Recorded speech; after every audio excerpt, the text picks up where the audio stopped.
Selamat pagi teman-teman semua dan Pak dosen, kami dari kelompok 4 akan mempresentasikan tugas kelompok kami dengan topik alfentanil. Untuk sediaan, Aventanil adalah obat untuk meredakan nyeri sedang hingga berat, terutama saat prosedur pemasangan alat bantu pernafasan dan ventilator. Obat ini juga digunakan dalam prosedur pembiusan umum atau total. Aventanil tersedia dalam bentuk suntik dan hanya boleh digunakan di bawah pengawasan dokter di rumah sakit. Dosis dan rute pemberian.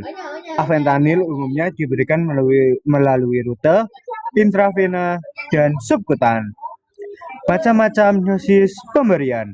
Pertama, sebagai suplemen anestesi untuk bedah singkat dan bedah sedang.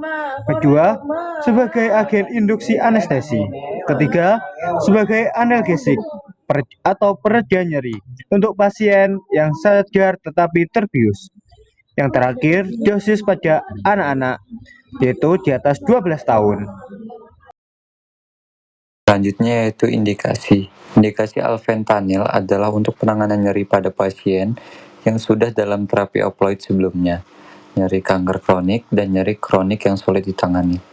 Alfentanil juga digunakan sebagai sedatif, premedikasi sebelum melakukan tindakan operasi, dan anestesi. Alfentanil untuk nyeri sebaiknya dimulai dari dosis terendah dan diberikan dalam waktu singkat sesuai kebutuhan. Selanjutnya yaitu kontraindikasi. Kontraindikasi alfentanil pada pasien dengan riwayat hypersensitivitas terhadap alfentanil seperti anafilaksis atau komponen lain dalam formulasinya. Selain itu, alfentanil juga dikontraindikasikan pada individu yang menunjukkan hypersensitivitas terhadap obat golongan opioid serupa lainnya. Dalam beberapa menit setelah penyuntikan obat alfentanil, seorang pasien dapat mengalami efek samping seperti penurunan kesadaran, euforia, disforia, delirium, halusinasi, penglihatan kabur, nyeri dada, kesulitan bernafas, pusing-pusing ataupun pingsan, dan ada juga beberapa efek samping yang lain. Nah, selanjutnya untuk farmakokinetik. Penyerapan alfentanil diserap dalam tubuh secara menyeluruh dan timbulnya aksi anestesi terjadi segera setelah pemberian 1-15 menit tergantung penyuntikannya apa.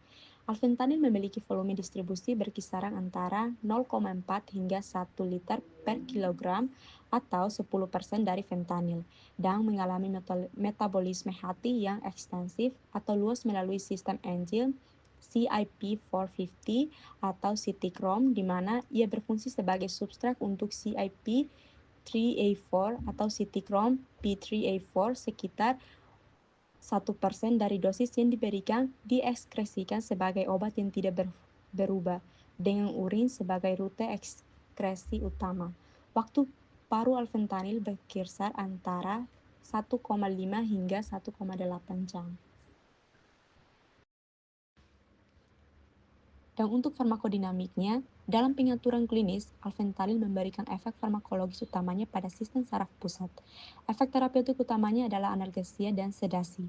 Alfentanil dapat meningkatkan toleransi pasien terhadap nyeri dan mengurangi persepsi penderitaan, meskipun keberadaan nyeri itu sendiri mungkin masih terasa. Selain analgesia, perubahan suasana hati, euforia dan disforia, serta rasa ngantuk sering terjadi. Alfentanil menekan pusat pernafasan, menekan refleks batu, dan menyempitkan pupil. Selanjutnya interaksi obat.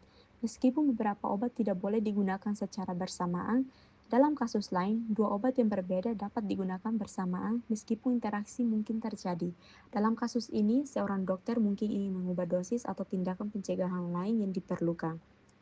Contoh, tidak boleh menggunakan alfentanil bersamaan dengan obat-obatan seperti isokarbosajid, phenelzine, safinamida, dan lain-lain.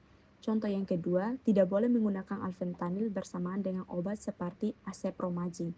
Biasanya tidak disarankan, tetapi mungkin diperlukan dalam beberapa kasus. Oleh sebab itu, mungkin dalam beberapa kasus alfentanil dan acepromazine bisa digunakan secara bersamaan.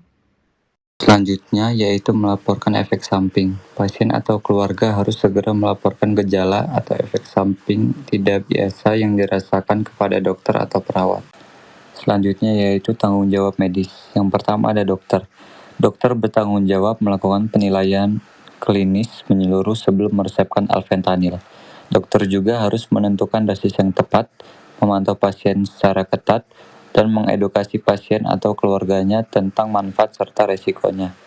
Selanjutnya yaitu ada apoteker.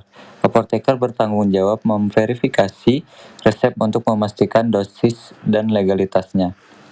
Apoteker juga harus memberikan informasi lengkap kepada pasien tentang penggunaan, efek samping, dan interaksi obat. Selain itu, mereka harus memastikan penyimpanan obat sesuai prosedur untuk mencegah penyalahgunaan. Selanjutnya yaitu perawat. Perawat bertanggung jawab memberikan alfentanil sesuai resep dan protokol yang berlaku. Perawat harus memantau kondisi pasien secara berkala, seperti tanda-tanda depresi pernapasan, dan segera melaporkan efek samping kepada dokter. Selanjutnya yaitu ada tanggung jawab pasien dan keluarga. Yang pertama adalah memberi informasi. Pasien atau keluarga wajib memberikan informasi riwayat kesehatan, alergi, dan obat-obatan yang sering dikonsumsi secara akurat kepada dokter. Selanjutnya, yaitu mematuhi instruksi. Pasien harus mengikuti instruksi dokter terkait dosis, frekuensi, dan durasi pengobatan. Selanjutnya, yaitu melaporkan efek samping. Penggunaan alfentanil melibatkan beberapa pihak, terutama karena obat ini adalah opioid kuat yang penggunaannya harus sangat diawasi.